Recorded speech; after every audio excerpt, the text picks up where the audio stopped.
Pues sí, Gonzalo, aquí estamos con estos maestros innovadores. Ellos son los que están provocando ese cambio, esa transformación hacia la sociedad digital, o esa transformación, mejor dicho, hacia la escuela del siglo XXI, esa escuela que está enmarcada en un proceso de cambio que vive absolutamente toda la sociedad en todos los ámbitos.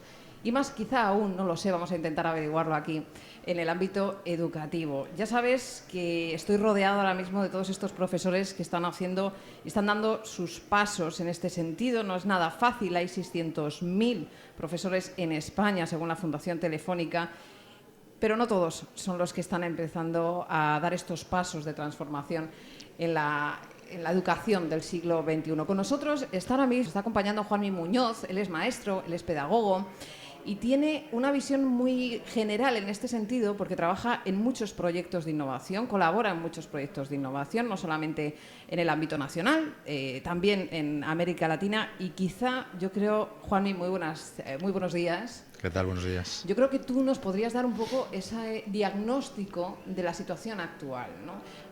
¿Cómo está ahora mismo el ámbito educativo, la escuela, los profesores?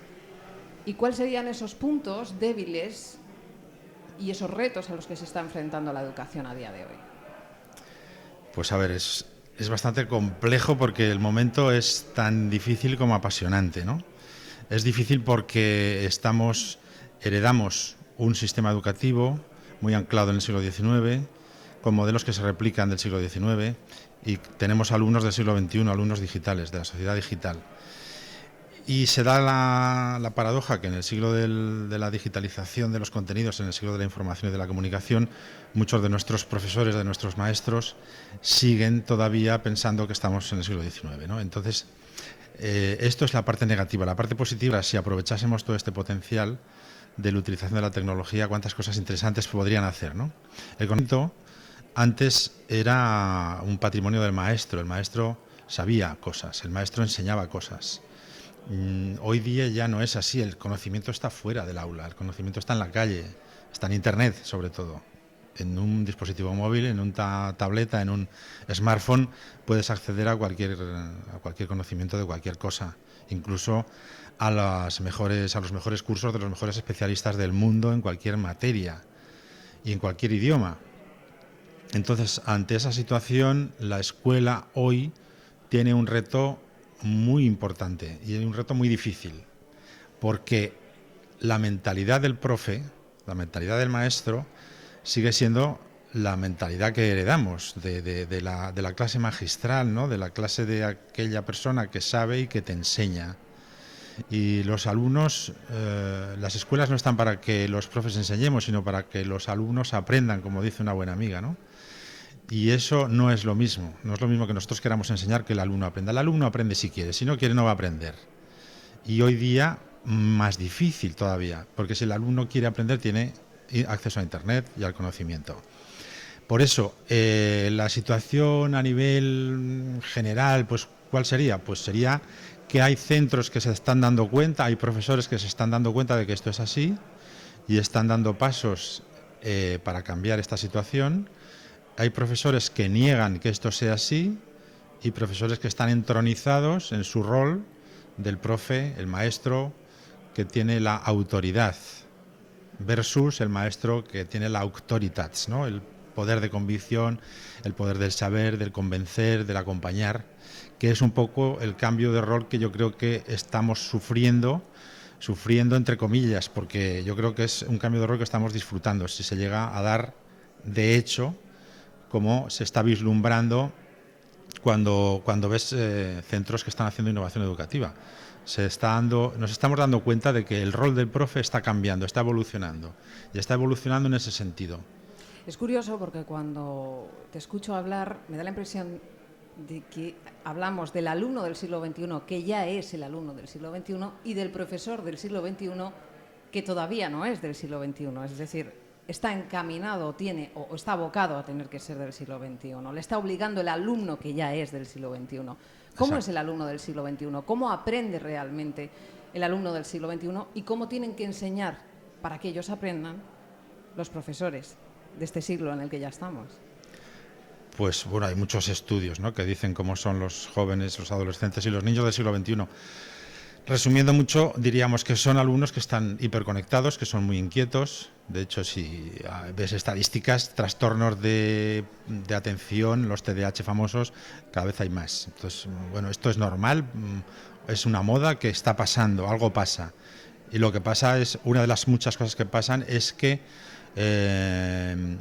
el alumno tiene muchos inputs externos de información y hay que gestionarlos. Y muchos de esos inputs vienen por lo digital y vienen porque el alumno pasa muchas horas frente a muchas pantallas. Estamos en una sociedad de un montón de pantallas, desde los dispositivos, desde un reloj, dispositivos, tabletas, smartphones, las televisiones, el ordenador convencional, los portátiles. Estamos en un mundo de pantallas. En ese mundo de pantallas, todos esos inputs hacen que el alumno tenga que gestionar una serie de información a la que no da abasto. Por lo tanto, pues de alguna manera tiene que haber una inquietud. Las familias cada vez, pues claro, también la incorporación de la mujer en el mundo del trabajo, ya hace tiempo afortunadamente, supuso un cambio a nivel familiar, de estructura de familia. Sin embargo, la sociedad, las empresas, todavía hay muchos casos en los que esto es difícil de compaginar, ¿no?, la maternidad, la paternidad, a pesar que hemos avanzado mucho, ¿no? Bueno, todos esos son factores que yo creo que van influyendo y que van conformando un tipo de alumno que necesita otro tipo de educación, otro tipo de aprendizaje. Está demostrado, entre muchas cosas, la capacidad de atención de un niño de primaria, por poner, está entre los 8 o 10 minutos como máximo. O sea, es lo máximo que uno te puede aguantar que tú le estés explicando una cosa. Si esto lo estudiamos y lo sabemos en las facultades de educación, ¿por qué en las clases continuamos dando clases magistrales, explicando un rollo, leyendo un libro que no tiene ningún interés porque está desligado en muchos casos del contexto, de la vida real? Pues porque yo creo que el problema ya radica en la propia universidad. O sea, ¿cómo formamos a los maestros del siglo XXI? Los formamos mayoritariamente como en el siglo XIX, con la clase magistral, hablando de pedagogía, hablando de didáctica, que luego no aplicamos. ¿En qué se traduce esto en el panorama, por ejemplo, nacional de nuestras escuelas, de nuestras aulas? ¿Quiénes están innovando? ¿Quiénes A día de hoy, ¿qué profesores o qué centros están innovando?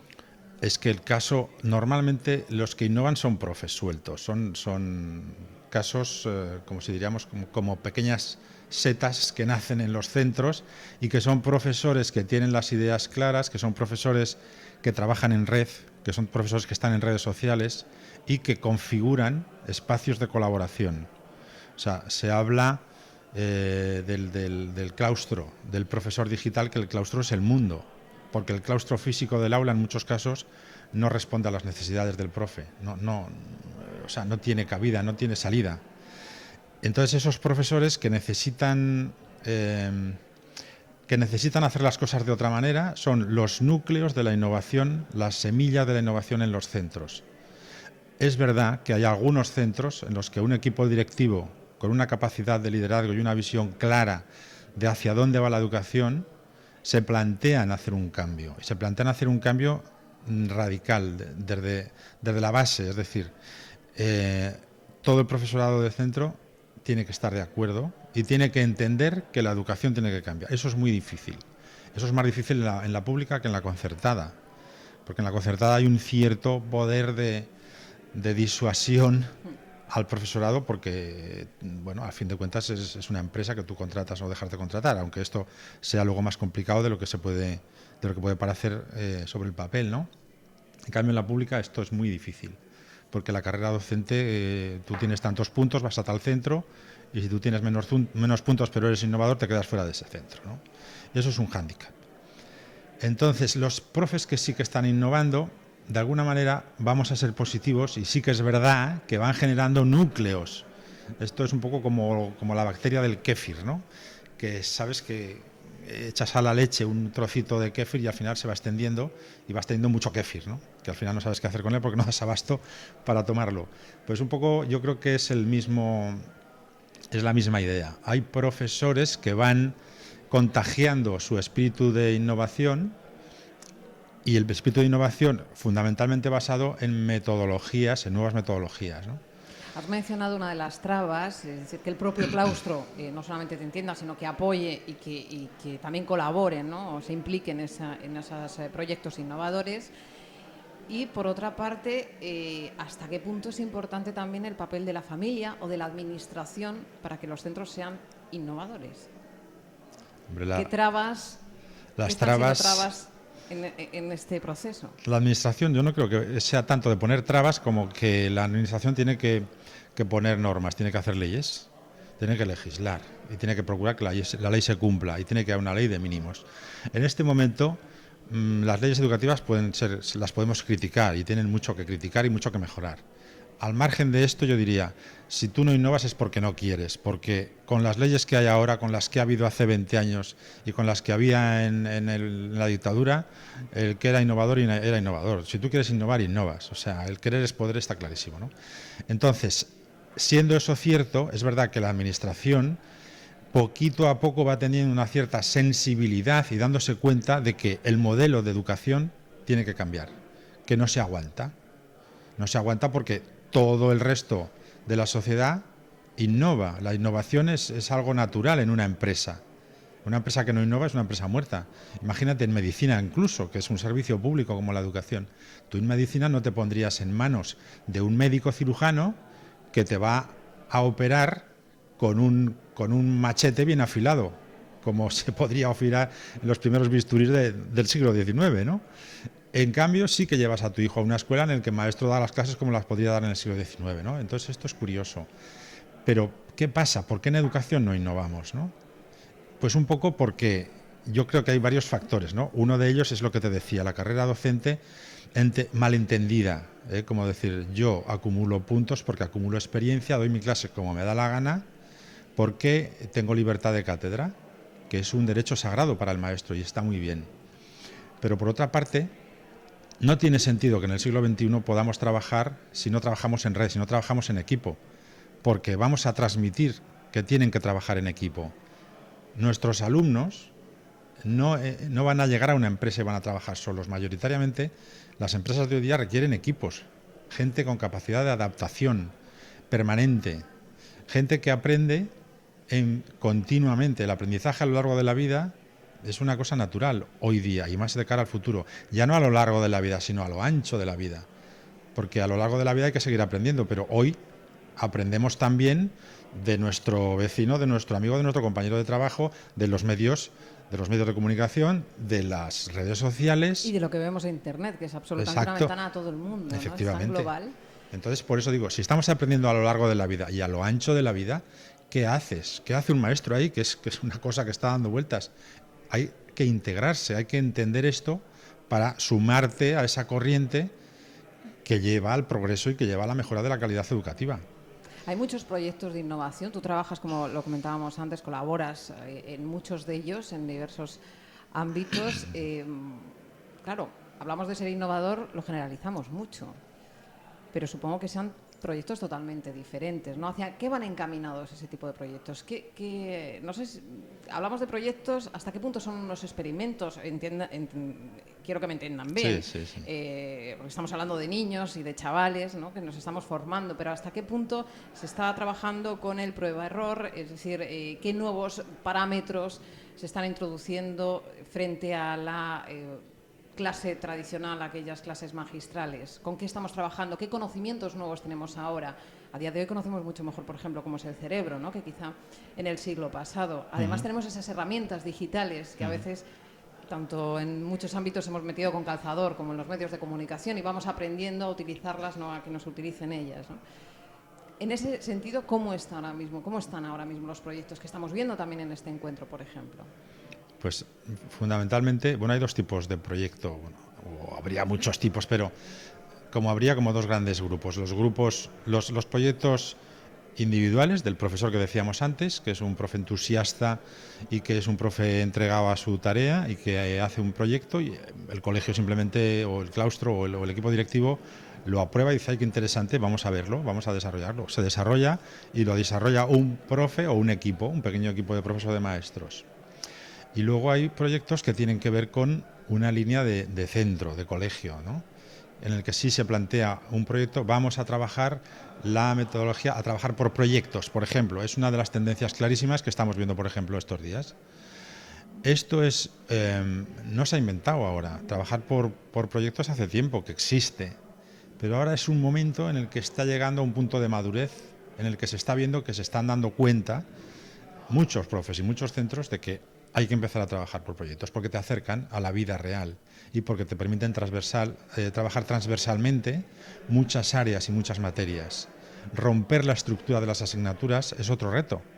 En la vida no hay asignaturas. Tú cuando sales a la calle no haces mates, lenguas o natus. La vida es integral. Nosotros en la escuela compartimentamos. Quizás eso es muy claro con el tema de las matemáticas, ¿no? Cuando das matemáticas y luego, sin embargo, estudias filosofía, dices, pero si las matemáticas son filosofía, ¿cómo puede ser eso? Al final las matemáticas están en la vida. Bueno, pues algunos como yo, por ejemplo, nunca nos hemos enterado de que las matemáticas están en la vida o nos cuesta mucho ver esa relación. Claro. ¿Eso va a cambiar? Claro, tiene que cambiar, porque ahora que decías las matemáticas y la filosofía y la música, fíjate, si la música es matemática, o sea, podría darse caso que tú seas nefasta o nefasto cantante o que tengas un oído fatal y sin embargo puedas componer una melodía, bueno, genial. Y además hoy con el tema de la digitalización de las apps, las aplicaciones que hay en los dispositivos móviles, hay aplicaciones en las que tú puedes componer, bueno, maravillas, ¿no? O sea, Beethoven diría, ¡guau! Hoy disfrutaría como un cosaco, ¿no? El hombre. Pero sí que es verdad que esto se está dando cuenta a la escuela, ¿eh? La gente que está innovando en la escuela, no la escuela, ¿eh? En la escuela hay mucha gente que se da cuenta de muchas cosas, pero es más cómodo no hacer nada. Porque claro, si yo llevo 20 años, 10 años o 30 años dando las clases de una manera determinada, claro que veo el mundo, claro que yo tengo un ordenador en mi casa, claro que en mi casa tengo internet y lo utilizo y hay encuestas y estudios hechos sobre eso. En cambio en la escuela, en el aula, no lo utilizo porque tengo miedo, porque no estoy seguro. Y uno de los, yo creo, de los problemas que tenemos los docentes es perder la seguridad de que el maestro soy yo y el que sabe soy yo y la autoridad soy yo. Y eso yo creo que nos impide ver el bosque, ¿no? El más allá. Juanmi Muñoz, muchísimas gracias. Muy bien, a vosotros. Ya ves, Gonzalo, con lo que me voy a quedar es con que no era yo mala en matemáticas, sino que el método quizá no supo descubrir mi talento. Bueno, Gonzalo, como acabas de escuchar, cuando se habla de las trabas, del diagnóstico, de la situación general a día de hoy, de la escuela, de los retos a los que se enfrenta, como en todos los ámbitos siempre se menciona la administración. Normalmente para lo malo, es decir, para hablar de las trabas que se ponen. Yo te voy a presentar ahora mismo al responsable de innovación educativa del Gobierno vasco, a Mikel Aguirre Gaviria, que a pesar de los prejuicios que quizá podemos tener a priori con la administración, resulta que me han chivado por aquí que es un hombre absolutamente conectado en el siglo XXI. Claro, siendo responsable de educación, de acción en la educación del Gobierno vasco, tenía que ser así, Mikel, o había otra manera. Buenos días ya.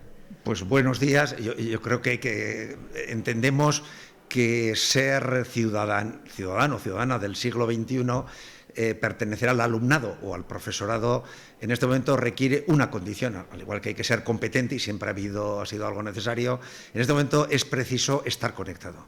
Y estar conectado es con la red humana, con los distintos agentes e instancias que trabajamos juntos en algo tan central como es la educación, familias, alumnado, profesorado, administración, pero no solo de una zona o de una región o de un centro, en torno a un centro, sino hay que estar conectado con el mundo porque es posible y porque podemos aprender. Hablábamos de las trabas que normalmente los profesionales de cualquier ámbito, no solamente de este, se quejan que pone la administración, quizá porque la legislación siempre condiciona los procesos de cualquier tipo. ¿Qué puede hacer la administración por estos centros con los que estamos ahora hablando, por estos profesores que están emprendiendo proyectos de innovación y también por las universidades que los forman? Pues es buena pregunta, Eva. Realmente esa es la pregunta que hay que hacer. ¿Qué podemos hacer cada persona desde su responsabilidad. Lo que es un mal planteamiento es esto de que el alumnado se queja del profesorado, el profesorado de las familias de la administración. Eso no conduce a ningún lado. Aquí este es un juego en el que intervienen agentes muy distintos y tenemos que trabajar conjuntamente de una forma armónica y cada uno ver cuál es el papel que tenemos. Desde la Administración lo que solemos decir, naturalmente hay que acertar, el marco jurídico es importante, hay leyes, órdenes o instrucciones que favorecen la innovación y hay otras que quizás no la favorecen, pero lo que está más que probado es que ni por ley se mejora un sistema, ni un solo centro, ni el aprendizaje de un solo alumno o alumna, ni por ninguna ley, y las ha habido aquí o acá o acullá, leyes muy adversas, se ha impedido el aprendizaje o el buen funcionamiento de los centros. Es decir, lo que debemos hacer es, aquí hemos visto casos de excelencia de centros que logran en el mismo marco legal, que pues un marco donde alguien se sienta más cómodo o algunas otras personas de modo más incómodo, que han logrado trabajar muy bien con comunidades, con familias, con alumnado desfavorecido, con alumnado de índice socioeducativo cultural más alto, pero lo cierto es que sí que, respondiendo a la pregunta, las administraciones nos corresponde generar, ayudar a los centros que marcan vanguardias, apoyar a las familias, al alumnado y al profesorado que nos son referenciales, darles lo que necesitan en la medida de lo posible, financiación, autonomía, capacidad de innovar, de cometer errores, de ensayar, de probar y luego difundir, hacer que sean elementos que sirvan como modelo para otros centros. Ahí hablamos también de la transferencia, ¿no?, de esos modelos, de lo que uno ha aprendido, cómo se puede transferir al resto del sistema y de la comunidad educativa. ¿Ahí puede aportar algo la Administración?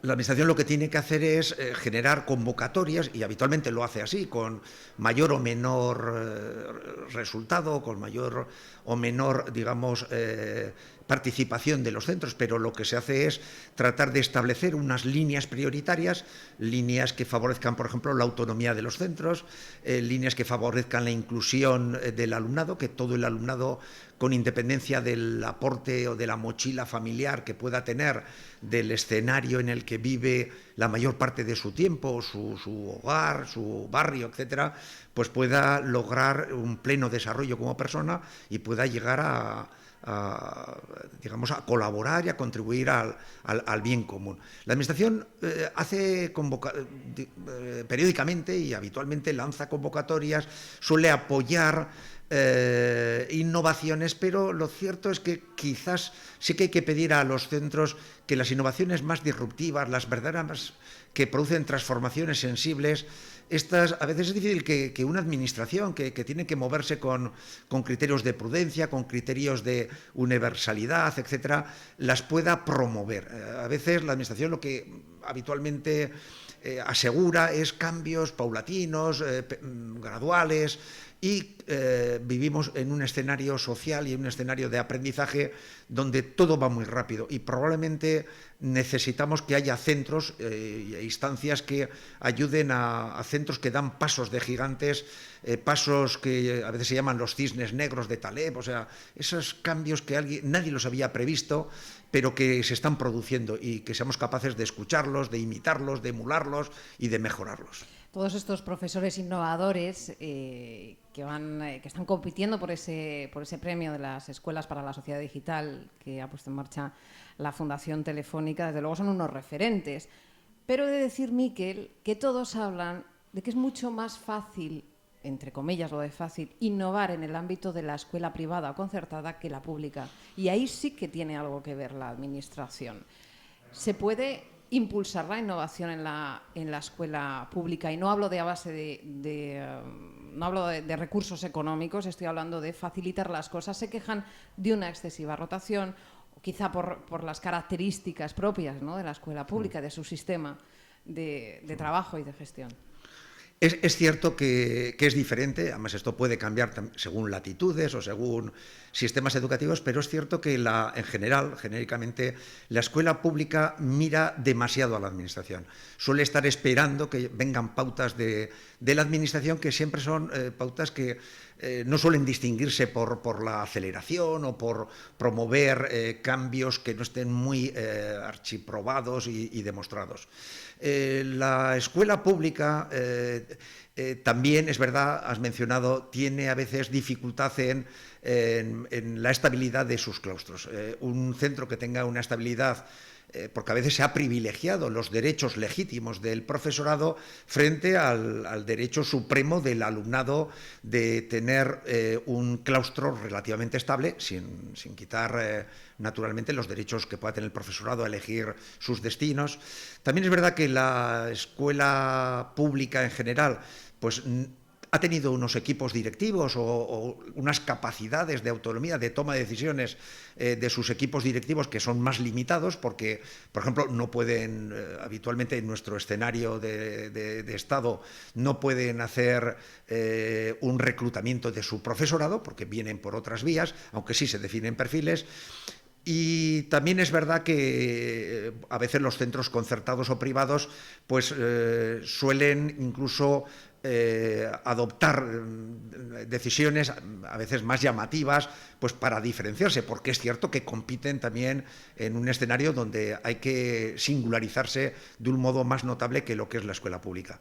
Pero también es verdad que hay muy buenos casos de escuelas públicas, tanto en primaria, en infantil, en secundaria, en formación profesional, que han sabido superar esas trabas que a priori puede tener. También es verdad que la escuela pública, en muchos casos, en el País Vasco es así, está mejor financiada, muy notablemente mejor financiada que el promedio de las concertadas, aunque es verdad que ahí puede haber un copago familiar que supla o que incluso más que compense esa menor financiación. La cuestión es, una administración lo que debe hacer es dar las ventajas al conjunto de los centros públicos o no públicos. Igual debe dar más autonomía a los centros públicos, debe dar más capacidad de maniobra, más capacidad de asumir determinados riesgos, tratar de ofrecer más estabilidad en sus equipos directivos y docentes, y pedirles que exploren, que ensayen, que se organicen en sus redes. Y a la escuela concertada pues también le tiene que dar una financiación o le tiene que dar un espacio de libertad donde pueda ensayar, porque al final la transferencia se va a producir entre centros que más que distinguirse por su titularidad se distinguen por su calidad en cómo responder a las demandas del alumnado, que no olvidemos es quien justifica todo el sistema educativo. Ellos son el elemento central, ellos y los derechos que tienen a su aprendizaje, que lo representan sus progenitores, son quienes deben marcar las tendencias y a quienes debemos escuchar todos, la administración, las direcciones, porque al final los poderes públicos no somos sino servidores de la ciudadanía que se trata de formar. Precisamente ahí voy, ya para concluir, ¿qué ciudadanía queremos formar? Claro, quizás la gran pregunta, la pregunta del millón, ¿no? Nos estamos planteando todavía, ¿qué modelo de país se quiere? Tenemos tantas dudas y encima tenemos tantas normas educativas que van cambiando en función de quién está en el poder o quién está en la gestión general, más luego, bueno, pues las diferentes autonomías, ¿no? Hablo de autonomía en el sentido de las competencias, ¿no?, que tenemos cada uno en nuestro territorio, o los límites que eso también establece y las barreras que puede establecer en este caso. Es decir, ¿qué alumnos queremos? ¿Qué sociedad queremos en el futuro? Una sociedad digital que, como nos están diciendo los educadores, la sociedad digital ya está aquí, pero ¿cómo podemos hacer para que nuestros alumnos no solamente desarrollen ese talento que pueden tener y que quizá no estamos descubriendo, sino que sean competitivos en una sociedad digital que no entiende de fronteras a día de hoy, ¿no?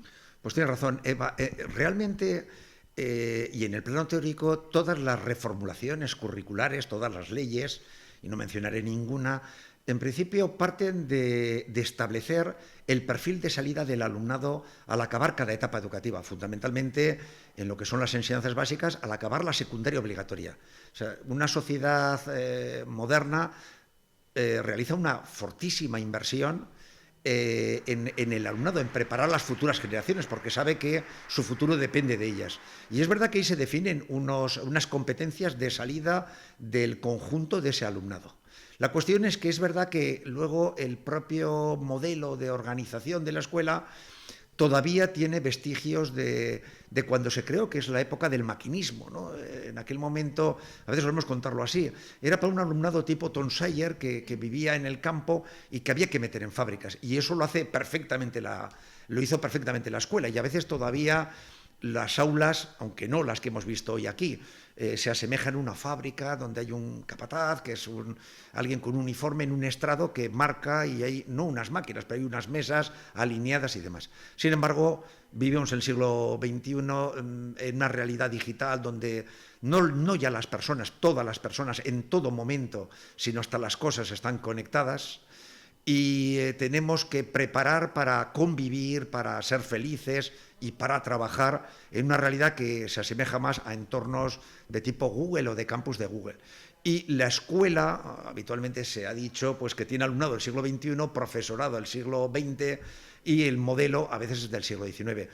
Se está cambiando, ¿eh? Estamos viendo aquí modelos de cambio, pero es una transición complicada y además en la educación no caben experimentos, porque trabajamos con una materia muy sensible, que son las generaciones de infancia y de juventud en etapas muy complicadas de la vida, y los cambios deben ser paulatinos, pero ha llegado el momento de acelerar la educación, de ser atrevidos un poco en determinados cambios y en cambiar desde la arquitectura de los centros, la organización horaria, el aprendizaje. Lo que ya no tiene sentido es aprender en 950 horas lectivas o en 1050 horas. Un año tiene 8.760 horas y hay que aprender en todo tiempo y lugar. Hay que aprender, y eso significa estar conectado, y eso significa inclusión digital, y eso significa, y aquí en el País Vasco se ha reconocido ya que todo alumno o alumna desde los 6 años necesita un dispositivo unipersonal para poder aprender fuera de la escuela y a poder aprender no solo con sus condiscípulos y condiscípulas reales del aula que le ha tocado, sino de aquellos que comparten sus intereses, que pueden tener talentos a desplegar similares a los suyos, y esto es lo que estamos tratando de hacer. Miquel Aguirre Gaviria, muchísimas gracias. Gracias, Eva Pla, un placer estar con vosotros. Gonzalo, yo no sé si tú recuerdas los años del cole. A mí me están venir flashback del bocata del recreo. Hay cosas que nunca cambian, ¿no? Pero hay otras que sí. Por ejemplo, esto de que teníamos clases, por ejemplo, de 9 a 11, luego iba al recreo, y después del recreo otras 3 clases, luego íbamos a comer, luego volvíamos por la tarde. Por ejemplo, los horarios. Yo creo que era común a todos, ¿no? ¿Y cómo se daba la clase? Que nos contaban la materia, cogías apuntes, sobre todo cuando más mayor eras, y luego pues el que estudiaba bien y el que no, y el que se lo estudiaba porque tenía mucha memoria, pues había veces que se le daba muy bien, y el que no tenía tanta memoria quizá no aprendía tanto. Bueno, pues que sepas que esto está cambiando. No sé si a ti este cambio te hubiera beneficiado o no. Yo sé que a mí probablemente me hubiera beneficiado, sobre todo con las mates, como te decía antes, pero hay colegios que están modificando todo esto porque, claro, ahora tenemos mucho más conocimiento de ciertas cosas. Uno de ellos, y que además está optando a uno de estos premios que otorga la Fundación Telefónica, es el cole que es la Escuela Virolai de Barcelona. Coral Regi, muy buenos días. Buenos días. Coral es la directora de este centro, que nos contaban por aquí que la razón de que estéis en este encuentro hoy es para que contéis cómo conseguís integrar tantos proyectos innovadores. Tenéis muchos proyectos innovadores, no solo uno, sino muchos en la escuela, y además los integráis muy bien y lo hacéis con muchísimo sentido, ¿no? Porque es otra de las cosas que están resaltando aquí los expertos, que además van a juzgar, ¿no?, este tipo de proyectos entre los que estáis aquí compartiendo estas experiencias. Cuando hablamos de proyectos innovadores, en vuestro caso, ¿de qué estamos hablando? ¿Qué es lo que hacéis en vuestra escuela? A ver, muchas gracias por la entrevista. Nosotros partimos de una concepción distinta de lo que es la función de la escuela. Y hace 30 años, vosotros habláis de vuestras experiencias de escuela. Si yo os hablo de mis experiencias de escuela, que son más antiguas, pues aún nos daría más juego para contrastar. Antes, los contenidos que se enseñaban en la escuela era para toda la vida, y es lo que necesitabas para poderte después prepararte para tu vida universitaria o para tu vida laboral. Hoy en día, la sociedad actual de entrada, es una sociedad muy variable, es una sociedad que realmente está muy sujeta a muchos cambios. Y por otra parte tenemos un elemento que ha sido muy clave, que es el tema de Internet, de ese conocimiento, de esa información que está en todas partes y de alguna manera que cambia mucho la manera en que se accede a este conocimiento. A partir de aquí, la función de la escuela es muy clara y a veces la olvidamos, es educar para el futuro. Nosotros lo que necesitamos es preparar a los chicos y chicas que están en nuestros centros para que cuando tengan que incorporarse a su vida adulta estén preparados para asumir ese futuro que es distinto al que nosotros hemos tenido, es distinto al que estamos viviendo hoy. A partir de ahí nosotros nos planteamos que los chicos y chicas lo que necesitarán es estar preparados para de alguna manera ser capaces de continuar aprendiendo a lo largo de su vida. Porque lo que es seguro es que el conocimiento va a evolucionar, lo que es seguro es que van a tener que trabajar en profesiones que ni nos podemos imaginar, lo que es seguro es que en un mundo que es muy variable tendrán que ser personas con mucha entereza, con mucha fuerza, con mucha capacidad, por ejemplo, de venderse a sí mismos. Y no nos tiene que dar miedo este tema, ellos tienen que ser capaces de convencer a los demás de sus competencias personales. Y a partir de ahí, el sistema de educación que tenemos no funciona. Por tanto, a partir de ahí nos planteamos una estrategia que lo que dé a los alumnos son instrumentos, son competencias para poder aprender a lo largo de su vida. ¿Y eso cómo se puede hacer? Pues tal vez los contenidos y los libros, los horarios, no son el mejor sistema. Y nos hemos tenido que replantear y reformular lo que es la función de la escuela. ¿Cómo lo hacéis? ¿Qué tipos de cambios estáis introduciendo? Con ejemplos, para hacernos una idea. De entrada, los cambios son progresivos, es decir, nosotros estamos en un proceso de transformación. No es un cambio fácil y, por tanto, los centros educativos, cuando nos incorporamos ahí, necesitamos una transformación que sea realmente progresiva. Hemos de estar en continua renovación, en continua mejora. Partimos de que necesitamos unas estructuras distintas. El acceso a los contenidos por parte de los alumnos ya no tiene que estar focalizado en el libro de texto, sino que realmente hemos de enseñar a los alumnos a utilizar la información que está en la red y a partir de ahí esa información ser capaz de procesarla y tener criterio para fijarla. Muchas veces dices que en Internet hay muchos disparates, por supuesto. Entonces, ¿qué hay que hacer? Cuando nosotros mismos, cuando queremos saber alguna cosa, la buscamos en Internet. Hay que enseñarles a los chicos a utilizar esta información, a tener criterio de buscar esta información y un elemento fundamental, a ser capaces de hacer suya, de procesar esa información.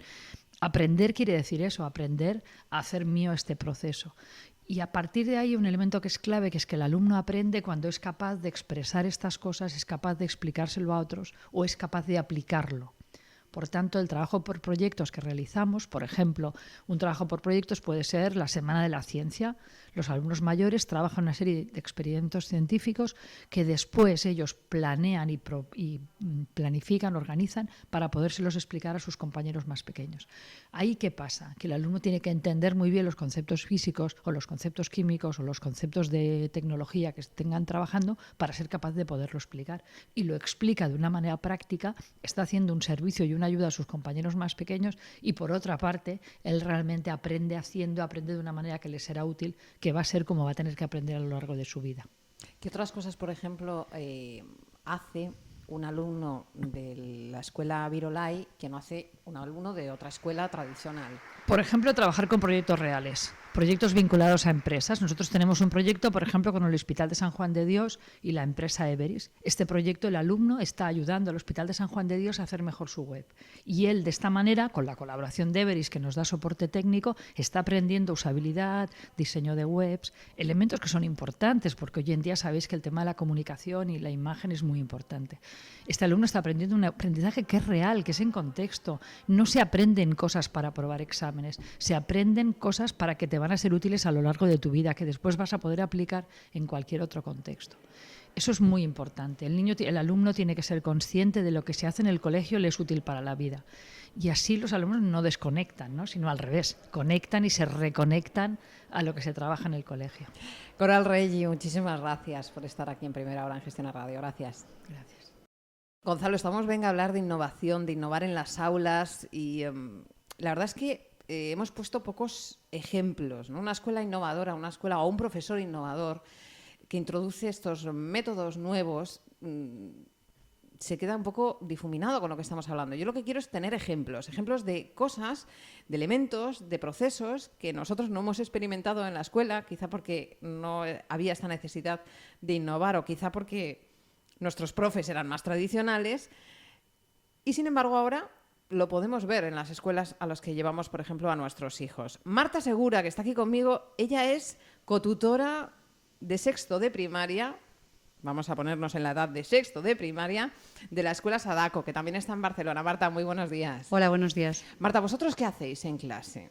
¿Qué elementos innovadores que, por ejemplo, nosotros cuando éramos pequeños, tú, yo, Gonzalo, que está en el estudio, nunca hubiéramos hecho con nuestros profes? Pues mira, para no explicarte el proyecto a nivel abstracto, sino ir a ejemplos concretos, que es lo que estamos un poco buscando, te diría, mira, mi aula o nuestra aula, el aula de los profesores que estamos en sexto, es una aula abierta de 60 alumnos, con 3 profesores la mayoría de las horas, y es una aula colaborativa. Nosotros la nombramos aula colaborativa.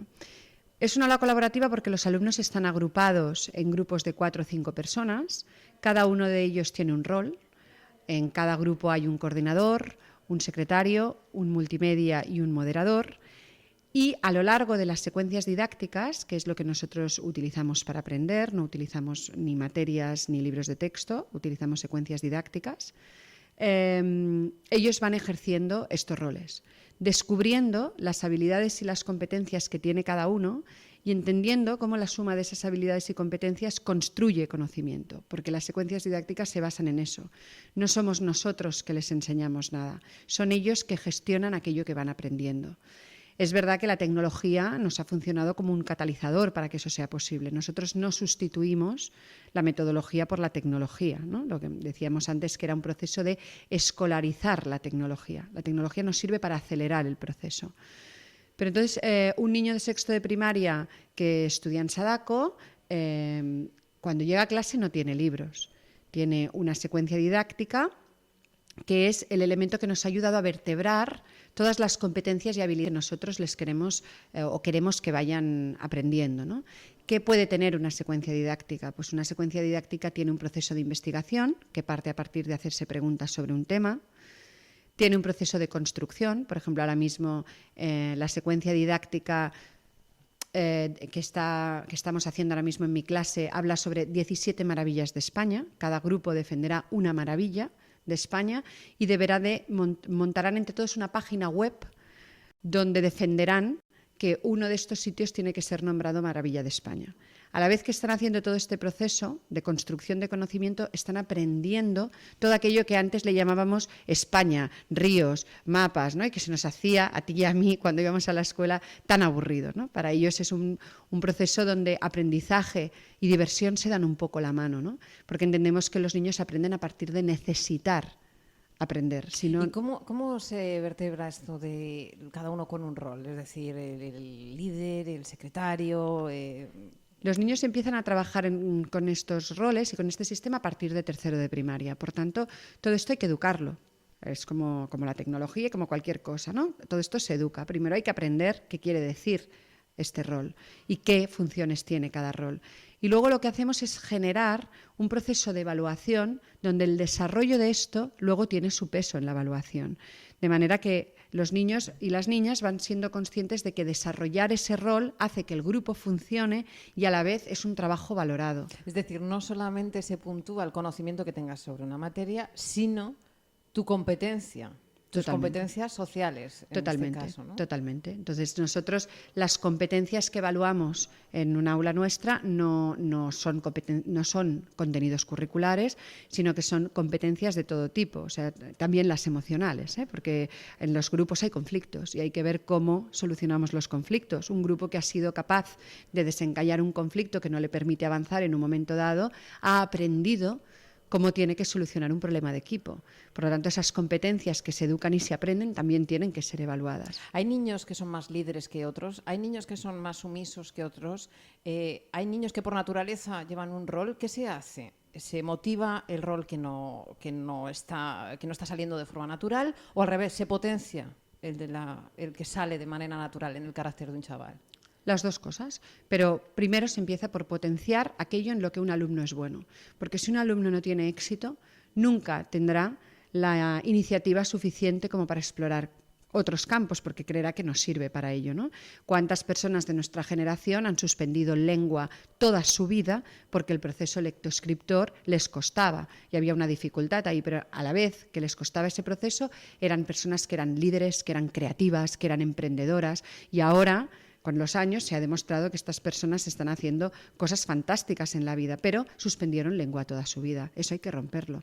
La vida no la podemos, o sea, hay que contextualizar las cosas. El mundo no funciona diciendo que si tú no sabes leer y escribir estás suspendido y eres un desastre. Entonces, intentamos que los alumnos detecten esos puntos fuertes y los potenciamos, pero a la vez intentamos incentivarlos para que aquellos que están un poco débiles los promuevan. Pero es verdad lo que dices tú de que muchas cosas van con el carácter. Entonces, eso no te debe penalizar. Lo que tienes que ver es cuáles son los fuertes y juntarte con los fuertes de los otros para intentar crear algo bonito. De forma breve, Marta, ¿a vosotros os enseñan esto en la universidad? ¿Os enseñan a hacer estas cosas? ¿Os enseñan como nos han enseñado a todos? A mí personalmente no, porque cuando yo estudié esto todavía no se enseñaba. Sé por alumnas y alumnos que yo he tenido de prácticas en la escuela que ahora están empezando a cambiar un poco esta visión, ¿no? Y a partir de experiencias que conocen, pues se está empezando a dar mucha importancia a estas cosas. También es verdad que cuando en mi época esto se decía, parecía una cosa como muy filantrópica. Luego en la vida real esto no era así. Sí, lo típico de, bueno, sí, es que se enseñan estas cosas que son muy modernas, pero luego yo no sé, si no te sabes los ríos de España del tirón, Exacto. o los Reyes Godos, Exacto. ¿No? Al final tiene que haber un punto de riesgo y un punto de creer que si tú tienes claro, juntamente con tu claustro y que, como equipo directivo digo, si un equipo directivo tiene claro, juntamente con el claustro, y tiene un proyecto, tiene que tomar el riesgo de tirarlo hacia adelante, porque nosotros lo hicimos y es verdad que luego hemos tenido que replantear cosas y que hay mucho proceso de reflexión detrás de todo esto, pero la verdad es que lo que hemos conseguido de cara a los alumnos y de cara a las familias, esto no tiene precio y no tiene marcha atrás, ¿no?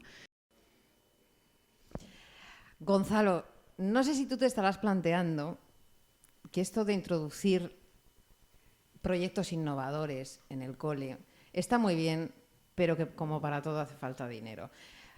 Pues yo no sé, tú sabes esto de cuando la pobreza agudiza el ingenio.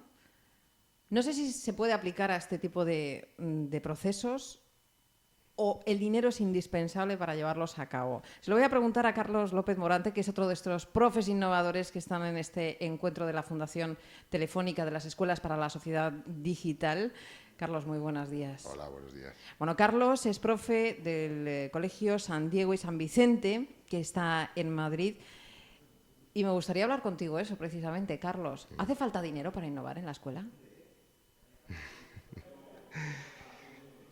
Hay un sí y un no, pero gana más el no. Creo que al final la educación se centra más en el alumno que en el dinero. Porque a partir de esa pasión que tú tienes para que esa personita crezca y se desarrolle, puedes hacer cosas colaborando con otros compañeros que tienen la misma pasión, y de esos proyectos que salen en cooperativo puedes llegar a crear un movimiento que al final produzca pues una inversión económica que es necesaria, o sea, que es necesaria. Pero nuestro centro no tiene ningún tipo de recursos, es una aportación voluntaria de las familias, y si te digo la cantidad te ríes, de verdad. Pero, bueno, pues hablamos de 10, 20 euros, es decir, que estamos hablando de unas cantidades que en absoluto llegan a los 2 ceros. Y tenemos un 70% de inmigración en nuestro centro, con 29 nacionalidades distintas, contadas una a una, con un alumnado que es alucinante, que no tiene ningún tipo de complejo ni de raza, ni de religión, ni de nada. Y eso es lo que realmente hace que nuestro colegio, con esos pocos medios que tenemos y con la creatividad que le echamos, podamos hacer un proyecto que pueda ser fácilmente replicable. Eso yo creo que es la clave de todo nuestro proyecto. Para que la gente que nos está escuchando en casa se imagine cómo es el Cole San Diego y San Vicente de Madrid, ¿cómo se aprende en este colegio? ¿Cómo se trabaja también desde el profesorado en este colegio? ¿Qué le diferencia de otros? Yo creo que la clave del éxito de nuestro colegio es que tenemos un profesorado muy involucrado, y que hemos logrado mediante un proceso muy lento pero muy bien afianzado conseguir que la dirección pedagógica apueste por este movimiento que no es nuestro, que no lo hacemos nuestro porque no lo es, porque es un proceso y un movimiento que nace de otros agentes muy activos en la sociedad, incluidos los institucionales y los oficiales, pero esa motivación personal y ese cariño por el alumno, que es al final el centro de todo y es lo que hemos aprendido desde que trabajamos con otro tipo de instituciones, como pues, las Hermanas de Nazaret y otro tipo de instituciones, también hablo de ministerios, de consejerías de educación, logras que realmente todo el centro, toda la comunidad se involucre. Y no es solamente un proceso de apariencia, sino es un proceso de acción. Es decir, trabajamos en el aula lo mismo que trabajamos los profesores, en cooperativo, en las mesas, colaborando y haciendo cosas que se traduzcan en productos que evidencian que algo se está haciendo.